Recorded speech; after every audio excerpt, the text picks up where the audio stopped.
is that if you can get to the point in your business where you have the smallest nut, that's what they call it. You want a small nut. So all the old men call it, right? And it's weird. It's like universal. No matter where you go, you talk to an old guy, they all say like nut, right? And you're like, what are you talking about, bro? But where you have low overhead expenses, meaning a lot of your stuff is paid for in cash, or your expenses are just low, you found cheaper ways to rent things, or like you don't have a big shop overhead, right? It keeps you super agile to pursue good opportunities. And it keeps you in a state where you're not tied to anything. So when you're not tied to anything, it's easier to find your flow states, right? It's easier to find your best opportunities. I'm going to give you guys some actual details for the analysts out there, right? I've got 2 Bobcats. The Bobcats are looking like they're probably going to go away. One brand's going away. It's either going to be, I'd love to have a Bobcat and a Caterpillar. But when I look at it and I look at what I'm trying to do, I'm trying to be basically a full-time dad, right? But I'm also trying to build a business that's not like what the rest of the dads are doing. I got to the point where the fixed costs of my business kept me in the rat race of building the business, right? So because I have the fixed costs of the business, I have this potential that we could build in revenue. I have this potential, this and that. But I look at it and I go, look, if I could take my fixed costs and cut them by like 90%, then I would have to work like 3 days a month. And then if I worked the 5th day, I'd be stacking cheddar, like up to like stacking cheddar, right? Like ridiculous. Like if I just took the revenue that I brought in every single month and didn't spend it, like found a way for it to not leave, I'd be stacking cheddar. And then when opportunities come by, right, I'm in a position to help other people. You could basically boil down processes to the word stewardship, right?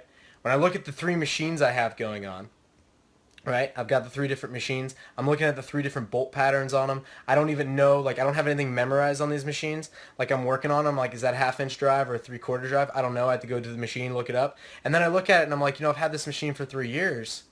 I should know my way around this thing like perfectly. Like I know my way around them, but I'm like, I need to go down to Uno machine so that I can be 100% stewarding that machine. And if it breaks, it breaks. You know what I mean? And that's one of my biggest fears. It's one of my biggest fears from when I was young is I never had anything. And when stuff would break, then I was super screwed, or I felt like I was super screwed. And so then I carried that onto my business now where it's like, all right, well, I just want to have extra backups on backups. I love backups on backups. I am now at a point where I've built skills, right? And I've bettered my processes. It's now time to absolutely better my processes. And I'm still trying to figure out exactly what I'm going to do, but I do know where I made one big mistake in my business. When you use debt or leverage in your business, it is a double-edged sword. It goes up just as fast as it goes down. And it can make you and it can break you. And it can make you and make you feel like a boss, and it can break you and make you feel broke, right?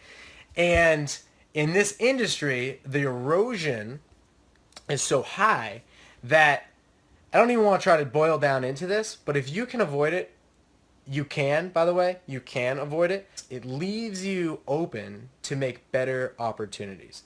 One of the biggest issues that I had in my family life was that the business was so heavily leveraged that the business required so much time.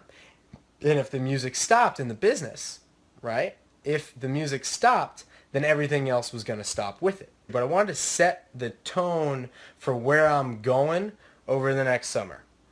And where I'm going over the next summer is I'm literally going back to when I was the most successful in life, all the way down to the freaking engines I was running. All right, I'm going all the way down. I'm bringing back the 7.3. If you guys want a little inside baseball, the 7.3 is coming back.